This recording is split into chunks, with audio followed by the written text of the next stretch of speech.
this is not a normal program tí mo máa ń ṣe ṣùgbọ́n I just have to come out and talk about it. Ẹ jọ̀ọ́ nítorí Ọlọ́run kẹ̀yà bí amáyé ẹ̀ ní fojú sunkún ọmọ yín pàápàá jùlọ ẹ̀yin tẹ́ léyàn ní Nàìjíríà tó jẹ́ wípé wọ́n wá bí wọ́n ṣe máa jẹ́yàn káàkiri. Ẹ jọ̀ọ́ nítorí Ọlọ́run, this is a powerful message. This is a powerful one of the most powerful message tí ó lè jáde sí public. This type of video wọ́n máa ń fọwọ́ bò mọ́lẹ̀ ni bọ̀ èmi ò ní bá wọn fọwọ́ gbogbogbò. Àtẹ̀sọ́pá fẹ́ gba òmìnira ẹni yìí sọ̀rọ̀ pẹ̀lú bànújẹ́ ọkàn. Mo sì máa play video yẹn fún yín tí ẹ máa gbọ́ ṣùgbọ́n ẹni tèmi mọ̀ tèmi lè bá wọn sọ fún òun ni bàbá wa Dr. Chief Sunday Adeniyi Adeyemo Igboho Òòṣà, bàbá wa Professor Adebanji Akitoye Stephen, bàbá wa Ayiloge Koiki Media and some other personalities. Èmi ò mọ olóṣèlú kankan. Ó dẹ̀ máa dùn mí tí Sowore ẹ lè bá mi táàgì Sowore sí fídíò yìí, kẹ bá mi táàgì bàbá wa Fálànà, ẹ bá wa táàgì gbogbo àwọn activists tẹ́ mọ̀ pé yes wọ́n wà, ẹ bá wa táàgì wọn kọ́ bá wa agitate fún fídíò yìí. Tá bá ń sọ fún yín wípé ẹ jẹ́ ká bọ́ta nínú Nàìjíríà, ó máa ń dàbí pé ìsọkúsọ là ń sọ. Tí wọn náà bá ti wá gbọ́ fídíò yìí tán, tó bá jẹ́ kó jẹ́ ká kúrò lábẹ́ Nàìjíríà, tó bá jẹ́ kó jẹ́ ká ṣì wà lábẹ́ Nàìjíríà, mo fi Ọlọ́run Elédùmarè bẹ̀ yín, ẹ bá mi kọ sí comment section. Èyí ni 1st of October. Lágbára Ọlọ́run a ò ní fi ìbànújẹ́ fi lo ìtókùnù ọdún yìí. Lágbára Ọlọ́run gbogbo iṣẹ́ tá ti ṣe sílẹ̀ láti bẹ̀rẹ̀ ọdún yìí a ní fi ìbànújẹ́ fi dá gbogbo ẹ̀ nù. Fídíò tí mo fẹ́ play ó jẹ́ fídíò tó ní agbára gidi gan. Ó ní agbára kọjá bẹ́ẹ̀. Ó mà ṣe o, ọmọ alákìísà wa ń jẹ gungun, ọmọ ẹlẹ́ran ó wá ń jẹ gungun, ọmọ aláṣọ wa ń wá kìísà, ọmọ aláṣọ nǹkan ò rá kìísà wò mọ́ báyìí, ọmọ ẹlẹ́ran gan ò egungun jẹ mọ́. Tẹ́lẹ̀ ni wọ́n sì máa ń fi eyín fọ́ egungun tó máa fi fọ́ bọ́gọ́ tó máa ní bọ́gọ́ láwọn jẹ. Nísìnyí báyìí ọmọ ẹlẹ́ran gan kò rí kankan fi sẹ́nu mọ́. Fídíò yìí it is a powerful message tó ní láti lọ káàkiri.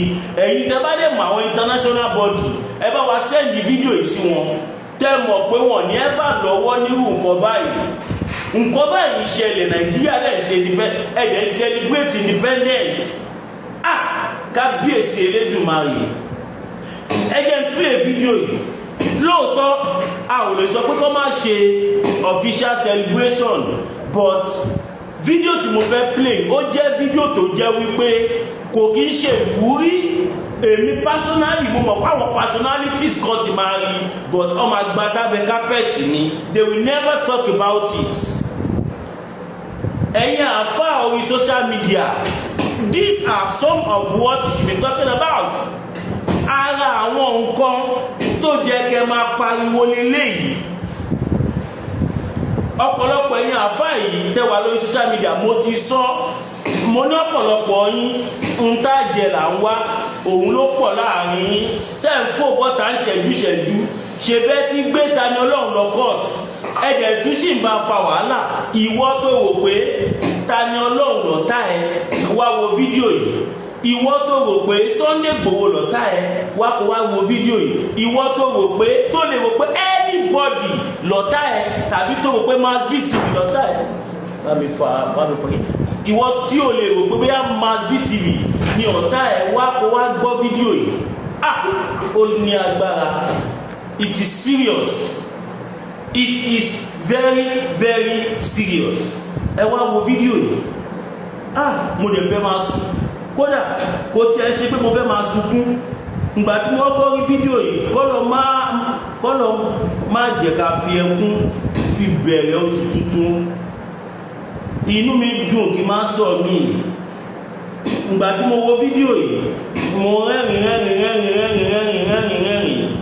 ọ̀kọ́ náà má jẹ́ àké mẹ́wàá ṣẹlẹ̀ nínú ayé kí ni mo sọ pé ó ṣẹlẹ̀ mo ní mẹ́wàá ṣẹlẹ̀ nǹkan báyìí ń ṣẹlẹ̀ and everybody kept quiet like everything is okay.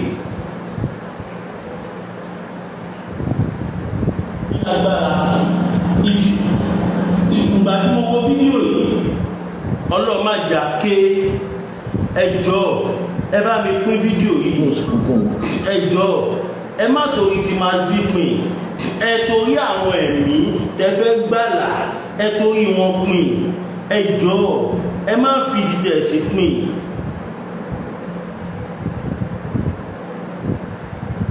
Màá pìlẹ̀ fún yín sí.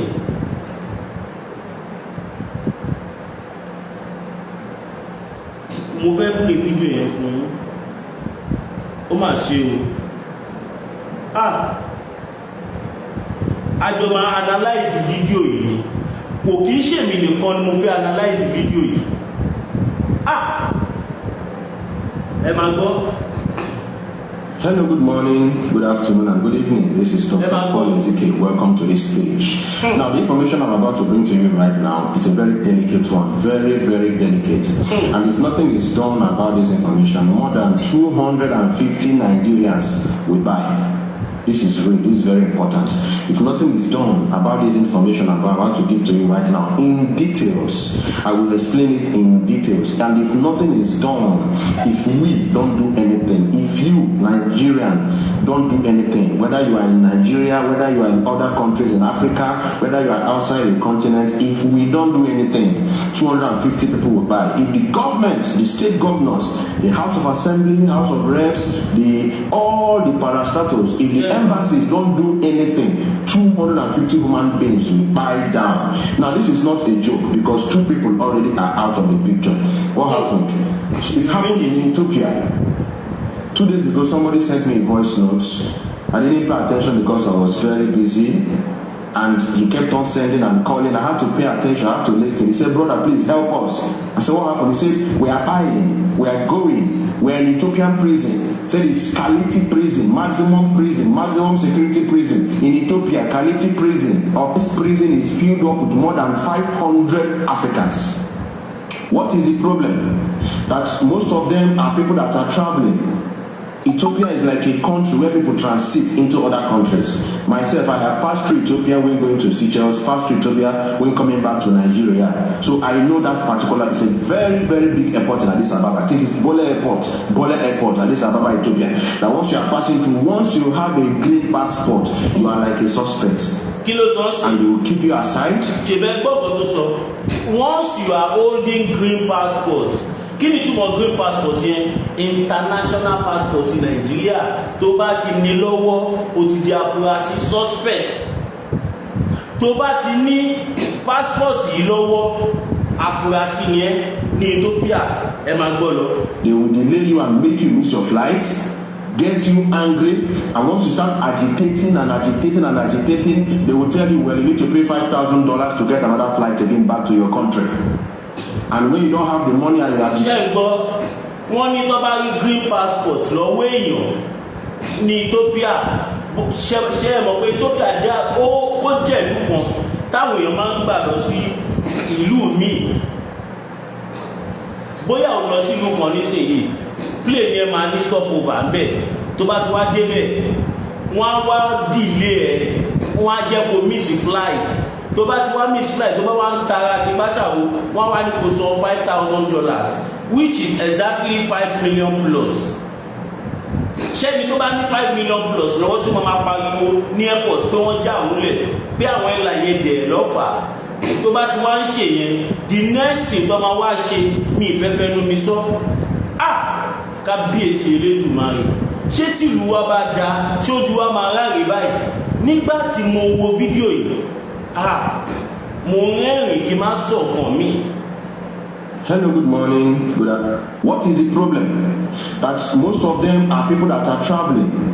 Fascists don't do anything. 250 human beings will buy down. Now this is not a joke because 2 people already are out of the picture. What happened? It happened in Ethiopia. 2 days ago, somebody sent me voice notes. I didn't pay attention because I was very busy. And he kept on sending and calling. I had to pay attention. I had to listen. He said, brother, please help us. I said, what happened? He said, we are buying. We are going. We are in Ethiopian prison. He said, it's Kaliti prison. Maximum security prison. In Ethiopia, Kaliti prison. Mr. Kenny Oluwole Johnson. Only what the man said is true. Not only Ethiopia, but everywhere. I agree.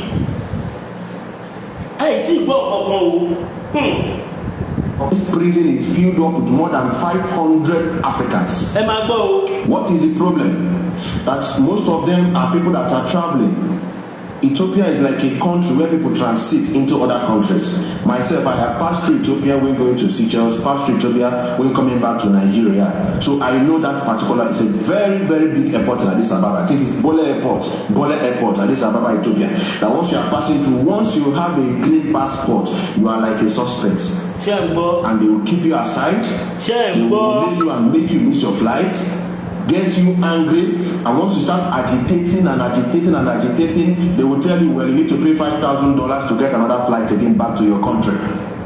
And when you don't have the money and you're agitating, that they cost you to delay this flight, they search you, they found nothing, they delay you, make you miss your flight, and when you suck so much, they will leave you out and say that you are a this, and take you straight from that airport to the hospital.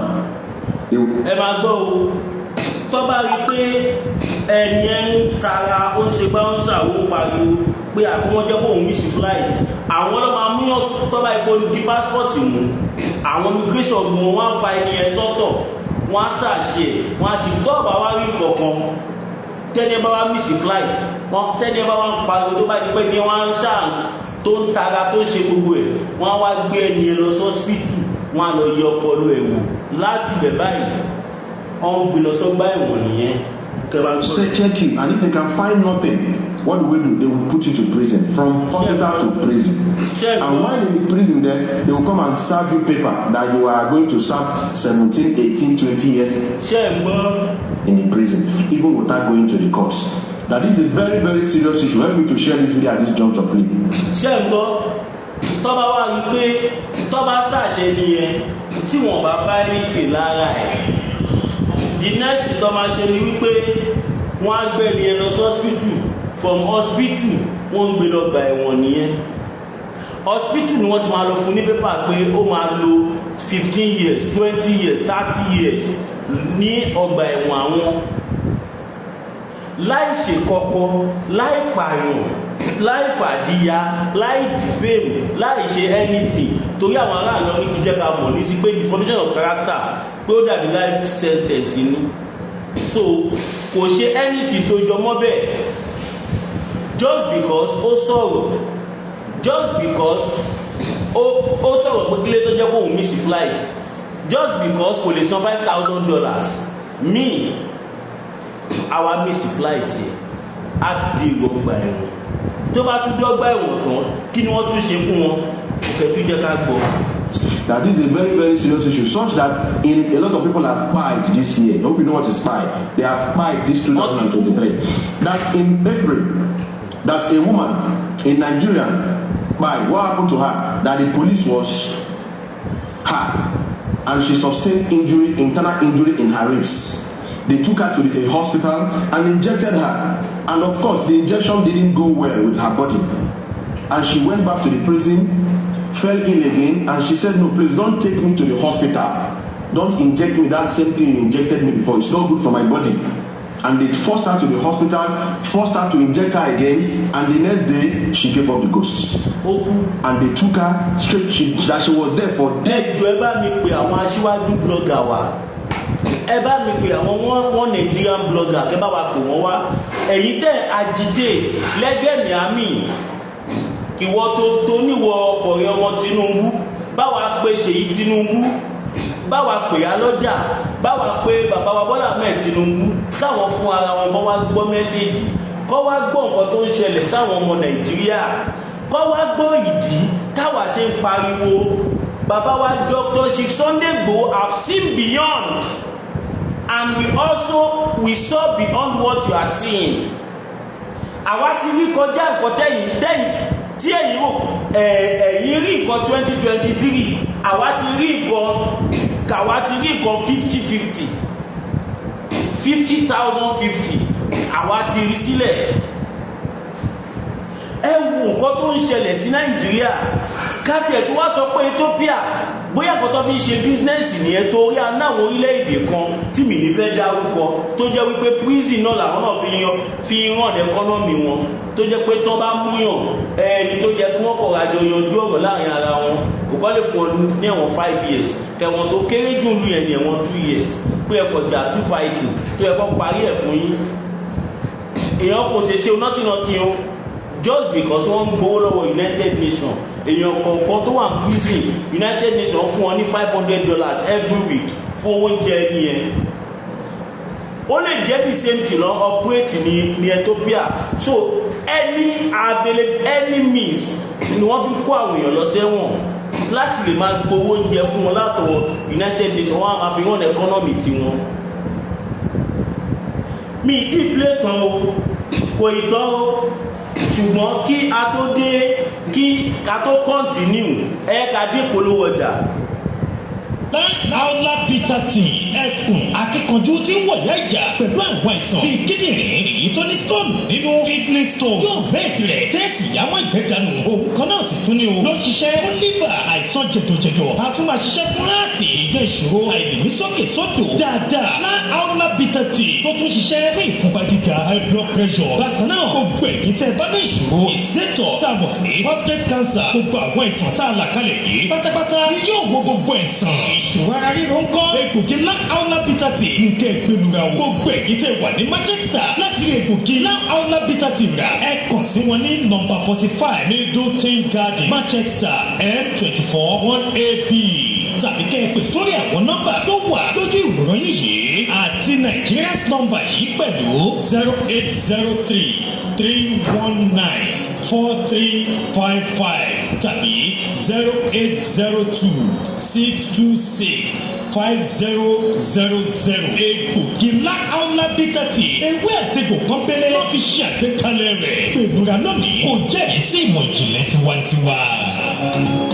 Now ẹ wá wò àwọn tó ń pariwo wọn Nàìjíríà èyí tí Nàìjíríà tó favour ẹ sọ fún mi ṣé ẹ mọ̀ pé nǹkan yìí ṣẹlẹ̀ ṣá tí ẹ dẹ̀ fi ń pariwo àwa táwa ń sọ̀rọ̀ kì í ṣe ọ̀tá ìlú ọ̀rẹ́ ìlú olólùfẹ́ ìlú ni wá ṣùgbọ́n ẹni tó bá jẹ́ àjìjàgbara kò ní máa wo kò ní jẹ́ ìmọ̀tara ẹni nìkan ló máa wà lọ́kàn ẹ̀ kò ní jẹ́ ti ara ẹ̀ nìkan ló máa wò á máa wò pé kí ló ń ṣẹlẹ̀ sáwọn èèyàn tó wà láàárín mi kí ló ń ṣẹlẹ̀ sáwọn àbúrò mi kí ló ń ṣẹlẹ̀ sáwọn ẹ̀gbọ́n mi kí ló ń ṣẹlẹ̀ sáwọn ìyá mi kí ló ń ṣẹlẹ̀ sáwọn bàbá mi a lot of things báyìí làwọn èèyàn ń face mi ti play ẹ̀tàn o mo promise yín pé máa play ẹ̀tàn ẹ máa gbọ́ ti gbọ́ nǹkan kan honestly speaking ìtí mo sì play yìí kódà mi ti play 1%. àní mo wo fídíò yẹn tán mo dẹ̀ bẹ̀rẹ̀ mo ń rẹ́rìn inú mi ń dùn for more than 3 hours kí má sọ pé mo ń ṣe nǹkan mi mo ń rẹ́rìn inú mi ń dùn kí má fẹnu mi sọ negative no star wáyé àtìgbà tí mo ti gbọ́ fídíò yìí mo ń pound lórí ẹ̀ pé kí ló ń ṣẹlẹ̀ so ó tún lè tó yìí ẹ̀yin náà ẹ wò ó kò dẹ̀ ń ṣe tó bí ànìkan ni kíní tí ń ṣẹlẹ̀ káàkiri àgbáyé tó bá ti lè rẹni tó di passport tó jẹ́ Nàìjíríà mú báyìí ojú kí ni mo lè pè náà ojú afurasí ojú oníwàhálà ojú abàlújẹ́ ojú oníjìbìtì ojú apààyàn, ojú agbésùmọ̀mí, ojú alágbèdá ló fi máa ń wo anybody tó bá ti ní Nigerian passport lọ́wọ́ ẹ̀ ní gbogbo àwọn orílẹ̀-èdè mostly western world. Wọn kì í yí wa bí èèyàn. Aṣáàkiri gbọ́ history kan gbà kan tí òyìnbó kan tí ó jẹ́ researcher tó lọ mú ọ̀bọ tó fa ìjára àwa èèyàn dúdú tó ń sọ pé àwa èèyàn dúdú fámílì ọ̀bọ ni wá. Ó ní ẹ̀yà ọ̀bọ kan pé òun làwa èèyàn dúdú. Ẹ imagine kẹ́lẹ̀ mọ́ bí tí wọ́n gbá tí a ti sọ fún yín wípé kò sí nǹkan kan tó lè ràn wá lọ́wọ́ bí kò ṣe pé ká gba orílẹ̀-èdè wa padà. Ẹ jẹ́ ká máa gbọ́ fídíò yìí lọ. Agitating, they will tell you, well, you need to pay $5,000 to get that. And of course, the injection didn't go well with her body. And she went back to the prison, fell ill again, and she said, no, please don't take me to the hospital. Don't inject me that same thing you injected me before. It's not good for my body. And they forced her to the hospital, forced her to inject her again, and the next day, she gave up the ghost. And they took her straight, she was there for days before they took her to the mortuary. And other inmates, female inmates, had to search her, brought out embassy details, brought out phone numbers, and started calling the embassy, Nigerian embassy in Ethiopia, Addis Ababa, Ethiopia. The job of embassy is to protect the interest of citizens in the country. That is the primary job of embassy. But from what he said, it was a long conversation of more than 2 hours. But I'm summarizing it, that the embassy, Nigerian embassy to Ethiopia, is always support the Ethiopian government and support the Ethiopian police. That we put when you. Ṣèbẹ̀ bọ̀ wọ́n sọ, ọ ní tí àwọn tí wọ́n mú wọn bí tọ́ mú àwọn arìnrìn-àjò tí wọ́n mú tọ́ ń bá tí wọ́n lọ tí wọ́n ṣẹ̀ṣẹ̀ kọ́kọ́ tí wọ́n declare wanted nílùú wọn tí wọ́n ṣe anything tó bá pe Nigerian government pé ẹ wá wọ́n rán wa lẹ́wọ̀n lọ́nà àìtọ́ ìgbà kan àwo kan. Àwọn Nigerian embassy wọ́n ń ṣiṣẹ́ ìdíyàwó gẹ́gẹ́ bí kan tí bọ̀bá ẹ̀yìn sọ wọ́n sọ pé wọ́n ń ṣiṣẹ́ in hand with Ethiopia police and Ethiopia government. Wọ́n á kó àwọn ẹni lẹ́ni lọ sẹ́wọ̀n láì gbé wọn dé court. Hello, good morning. Hope you know what is spy. They have spied this 2023. That's to protect the interest of citizens in the country. That is the primary job of embassy. But for what he said, it was a long conversation of more than 2 hours. But I'm summarizing it, that the embassy, Nigerian embassy to Ethiopia, is always support the Ethiopian government and support the Ethiopian police. That even when you invite the embassy representative, they will come, I will get back to you, that nothing is done, that they are supporting them. And this is very, very wrong. That just last week here, a young man gave up the ghost. What happened? He contacted tuberculosis. And this is the picture of a young man. And when I saw this picture, I thought that this airport looks like Doha Airport. That I think I've crossed this airport before. A very big yellow dot at the back. That this looks like Doha Airport in Middle East. He said yes, that this young man was passing through, stopped in Addis Ababa, headed to Nigeria. They stopped him, made him delay his flight, made him get angry, exchanged words, shoot him to prison, and he contacted tuberculosis. That prison had more than 500 Africans, including sick and mad Ethiopians. How will you put sick people and healthy people in the same room? And you know tuberculosis is an airborne disease that this young man contacted. Àwọn tí ọjọ́ ọmọ Ethiopia tí wọ́n ní mental problem tó wà lọ́gbà ẹ̀wọ̀n àtàwọn tára wọn ò yá wọ́n máa ń kó wọn pọ̀ pẹ̀lú àwọn ọmọ Nàìjíríà tó bá stop. Wọ́n fi fọ́tò ọmọkùnrin wọn wà wọ́n ló ń bọ̀ láti ibìkan ó ń bọ̀ Nàìjíríà ó gba Ethiopia kọjá. Wọ́n dẹ̀ fi sáàárín àwọn tí ó ní tuberculosis nǹkan tó pa bọ̀bọ̀ èèyàn nìyẹn. Ẹ̀yin ìjọba wa gbogbo kìíní yìí ó dá mi lójú pé ọ̀pọ̀lọpọ̀ information gan káwa gan tó rí á ti dọ̀dọ̀ yín. Ẹ jọ̀ọ́ tábàtẹ̀ tí ìgbà Yorùbá nation ẹ máa wò wá rùn ìyà ń jẹ àwọn ọmọ Yorùbá ìyà ń jẹ àwọn ọmọ Yorùbá ìyà ń jẹ ọmọ Ìgbò. Ẹ̀yin náà mọ̀ pé Haúsá ò ní travel lọ sílùú kọ̀ọ̀kan kó òun fẹ́ lọ ṣiṣẹ́ ń bẹ̀. Tí Haúsá bá lọ sẹ́ni kọ́ńtì ó fẹ́ lọ gbádùn ni ó fẹ́ lọ gbádùn ó ń lọ fún holiday ni. Yorùbá àti Igbo lè máa rí tó ń jẹ̀yà káàkiri ayé tó ń wá green pasture káàkiri. Àwọn fámìlì wọn á dẹ̀ máa fọkàn sí báyìí pé ọmọ àwọn wà ní UK tàbí wà ní America tàbí wà ní Canada tàbí wà ní Germany tàbí wà ní Spain tàbí wà ní Japan tàbí wà ní Italy tàbí wà ní France tí wọ́n ní mọ̀ pé ọmọ àwọn ti jọ́ lọ́hùn ní pé ṣé ẹ̀yin blogger tẹ́ ń blọ́ọ̀gì fún bàbá wa síwájú bàbá wa Bọ́lá Ahmed Tinubu ṣé ẹ fi fídíò ìran bàbá wa ṣá tẹ́ bá fi hàn wọ́n ẹjọ́ inú mi á dùn tẹ́ bá lè fi fídíò ìran wọ́n tẹ́ bá lè bá mi fi hàn Ṣèyí Tinubu ẹ bá mi fi hàn bàbá wa Fálànà ẹ bá wa fi hàn Ṣòwòrẹ́ ẹ bá wa fi hàn àwọn mídíà tẹ́ mọ̀ pé wọ́n jẹ́ national media kọ́ upload ẹ̀ ó kọ̀ jẹ́ pé tí àwa ìbá sí ẹ̀dí ẹ̀ sí wọn ní upload ẹ̀ torí ẹ̀rù àmà bà wọ́n pé gọ́ọ̀mẹ̀ntì lè gbé embargo àwọn pé wọ́n gbèjà àwọn aráàlú because almost all the media under Nigerian government national media they are all being bought wọ́n ti ra gbogbo wọn. That is the fact.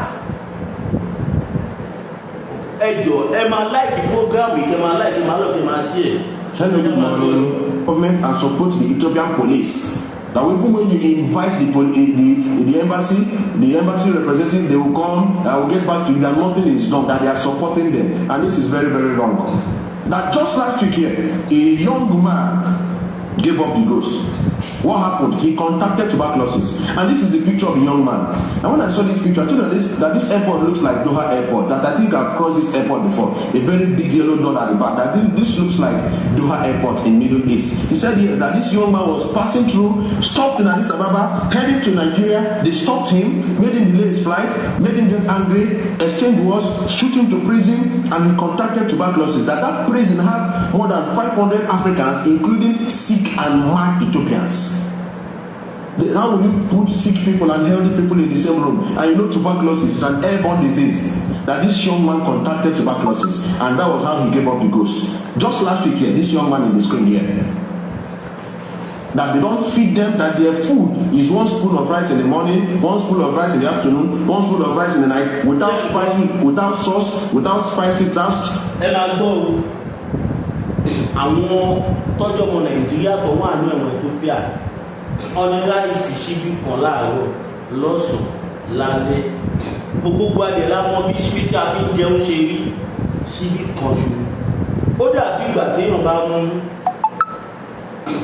ká ọbẹ̀ kan tó dà sínú ọ̀sà tó wá lóun fẹ́ fi kọ́ wọ́n wá náà fi po tí fún yàn ṣùgbọ́n kò tún ṣe pọ́ tó máa ṣe ráìsì yẹn o wọn ní ṣe jiná ráìsì gbẹrẹ fún ni kò sí yọ̀ kò sí magí kò sáta kò sí kankan tí wọn bá ń jẹ àdàbí igi. Hello, good morning, good afternoon, and good evening. Invite the police that they don't feed them, that their food is one spoon of rice in the morning, one spoon of rice in the afternoon, one spoon of rice in the night, without spicy, without sauce, without spicy, without stew, nothing, just white rice. That's what they're eating. Gross malnutrition in Addis Ababa, Ethiopia. Only ó kọ́ sí malnutrition ọ̀pọ̀lọpọ̀ wọn ti ní panṣọ́pọ̀. Medical care, if you fall sick in that prison, you have to go and work and raise money to treat yourself in that prison. Táyọ̀ ò bá yá nínú prison yẹn, wọ́n á ní kó lọ ṣiṣẹ́ ní ọgbà ẹ̀wọ̀n kó pawó tí wàá fi tọ́jú ra ẹ̀. Sometimes you come on the water supply for 3 weeks, 4 weeks, telling them that this is your punishment for being here. What is really happening? Nutrition in Addis Ababa, Ethiopia. No medical care. If you fall sick in that prison, you have to go and work and raise money to treat yourself in that prison. Sometimes they will cut off the water supply for 3 weeks, 4 weeks, telling them that this is your punishment for being here. What is really happening? For 3 weeks, 1 month, come and disconnect omi tó lọ sọ́dọ̀ àwọn tó jẹ́ Nàìjíríà. Wọ́n á ní punishment wọn nìyí. Kéèyàn máa mú omi fọ́sẹ̀ mẹ́ta. Ṣé kò ní ètò ara wọn lọ́mù? We need to stand up and fight this injustice in Addis Ababa, Ethiopia. While we're talking of Mobad is one individual. We're talking about over 200 people They are from different tribes of Nigeria, Hausa, Igbo, Yoruba, Edo, Jos, mentioned a lot of people, and they are in that prison that the Nigerian embassy is not helping issues. And he's calling for our help. He told me to do this video. He begged me to help him do this video, to circulate this information, that they need the help of Nigerian government in Ethiopia. Over 250 Nigerians are in that prison. No food, limited water, no air, no ventilation, no medicals, nothing. And they didn't do anything. They didn't go to the courts, a law court, to be sentenced for anything. That is just victimization because they have a green passport. They are appealing. Just because they have green passport. Mi ti play tán o. Ṣùgbọ́n kí a tó continue, ẹ jẹ́ ká dé polówó ọjà ẹlẹ́kejì. Kò tí kò lè ṣe rárá. Ìrèdè fún gbogbo ènìyàn tó ń gbé nílùú Amẹ́ríkà. Bóyá nílùú Texas, Chicago, Maryland, gbogbo àgbègbè tó yẹ Amẹ́ríkà pátápátá. Ilé wọlé dé bàgẹ́. Àgbo ìbílẹ̀ tó yanrantí. African Remedy Act. Ti kóre wọ̀lú Amẹ́ríkà.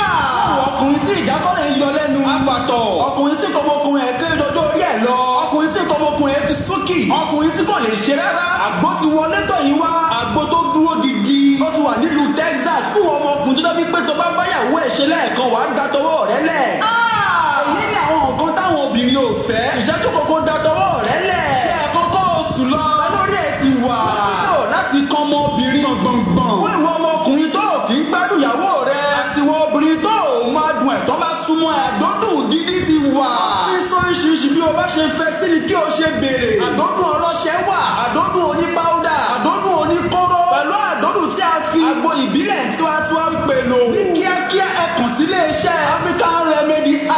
Gbogbo ohun tí o pè ní òkè ìṣòro kó di gbẹ̀tẹ́lẹ̀. Ní bákan náà wọ́n ní oògùn blood pressure àti diabetes. Oògùn jẹ̀dí tó dájú sí bẹ lọ́dọ̀ wọn. Tó gbóná gidi. Ẹ kàn sí ilé-iṣẹ́ wọn lórí email africanremedy@gmail.com àbí kí ẹ pè wọ́n sórí ẹ̀rọ ìbánisọ̀rọ̀ yìí +1 346 219 4730. Lẹ́ẹ̀kan sí +1 346 219 4730. Gbogbo ìlú Amẹ́ríkà pátá ni wọ́n ń supply ní owó tí ò ga rárá. Àti ìrẹ̀rọ tẹ́lẹ̀ òdòdó dé African Remedy Act. Àwa làgbà níbi káta àgbo ìbílẹ̀ tó yanrantí. Ẹ ti gbọ́ bẹ́ẹ̀, a ti rí àwọn tí wọ́n ti ṣe testimony. A ti rí àwọn tí wọ́n ti dúpẹ́ lọ́wọ́ wa, tí wọ́n ti pè pé máa bí ọmọ ní ẹ́. Bẹ́ẹ̀ ni bá ṣe ń ṣe Yorùbá nation, tá à ń ṣe agitation, tá à ń pariwo, a gbọ́dọ̀ máa tọ́jú ra wa. Ọmọ ìyá mi má fi ra ìṣeré o, má jẹ́ kẹ́nì kankan tán ẹ̀ máa bí kò nídìí náà ṣèbí kí tó bá gọra ẹ ó tán fún ẹnìyẹn. Bàbá ṣe ń pass information ká máa pass health-wise náà.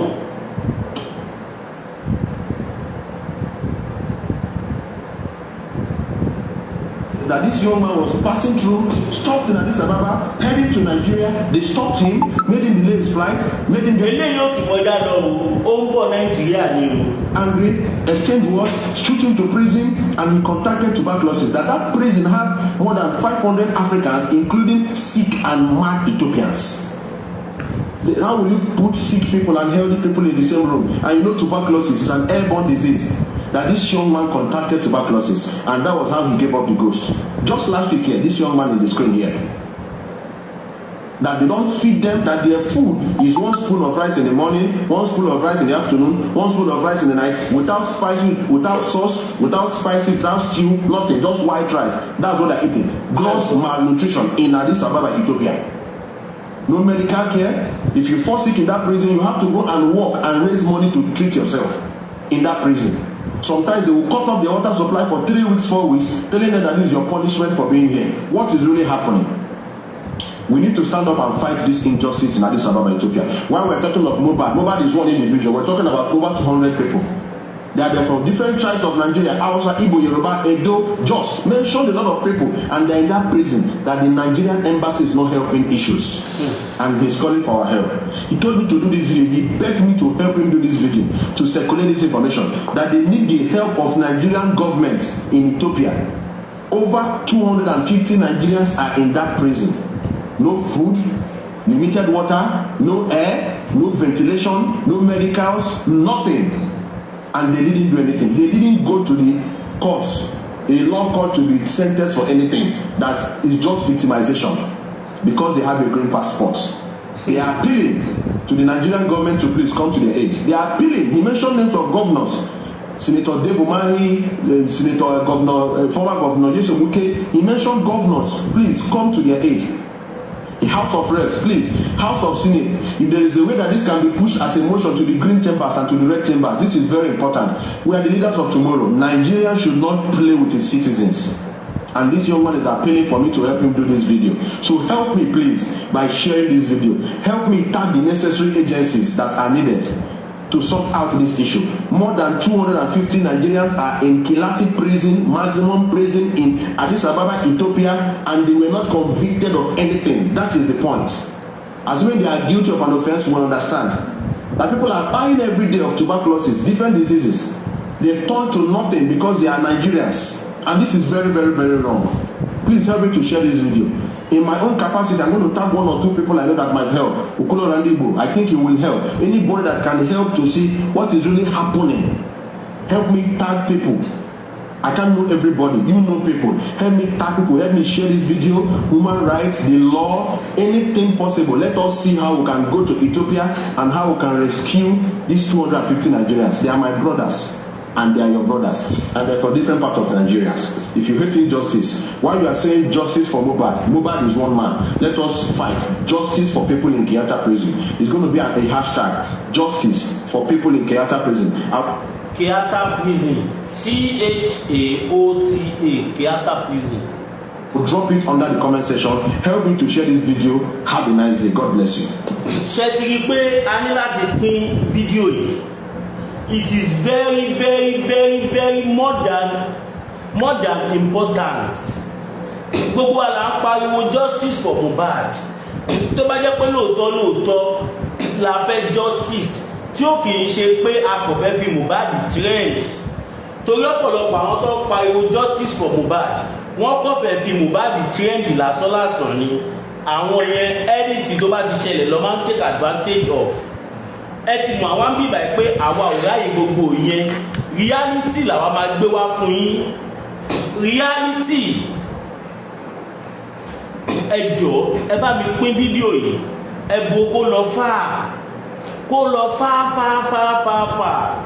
fún ẹ̀yin tẹ́ bá dẹ̀ ní ìpolówó ọjà advert tẹ́ fẹ́ gbé fún wa, tàbí tẹ́ bá ní any information báyìí, tàbí tó ẹ kó tún ju eléyìí náà lọ, anything information tó lè wúlò fọ́mọ Yorùbá generally, ẹ lè send ẹ sórí phone number mi, sórí WhatsApp number mi. WhatsApp call nìkan mo máa ń gbà. Ẹ mú báírò, ṣe ti mú báírò, ẹ pè mí sórí 081 76 03 42 16 081 76 03 4216. Ẹ̀yin tẹ́bà ti sí ní Nàìjíríà kẹ́ máa fi +234 síwájú ẹ̀ òdu àgbò àkónígbé ọ̀dàlẹ̀. Ẹ má gbàgbé láti fún wa ní super sticker, super chat. Gbogbo àwọn nǹkan bẹ́ẹ̀ náà làwa náà fi ń ẹ̀mọ̀ la fi ń gbéra, because gbogbo nǹkan tí ẹ̀rí tà ń ṣe ọ̀fẹ́ ló bá dé. Kò sẹ́ni tó fún wa sálárì, kò sẹ́ni tó fún wa ní allowance. Lẹ́yìn ẹ̀yin ìyá àti bàbá wa tẹ́ bá fún wa ní super sticker, super chat tọrọ kọ́bọ̀, as bí ọmọ mi gba 5,000, gba 10 naira, gba 20 naira. Gbogbo ẹ̀yin ìyá àti bàbá wa tẹ́lẹ̀ ti dúró tì wá láti ilẹ̀, ẹ ṣé àdúpẹ́ lọ́wọ́ yín gidi gan. Lágbára Ọlọ́run òmìnira lẹ Yorùbá nígbà tó bá máa dúró wọn nífẹ̀ẹ́ ní kọ́kọ́ ṣàwátì láàrin wa. Ẹ dẹ̀ bá mi kọ freedom for Chief Sunday Igboho, freedom for Chief Sunday Igboho. Yoruba nation must stand. Ẹ bá wa tag àwọn international communities. This video is a very important one, and we also need justice for Chief Sunday Igboho. God bless you. Odu agbewa ko de gbọdalẹ àṣẹ.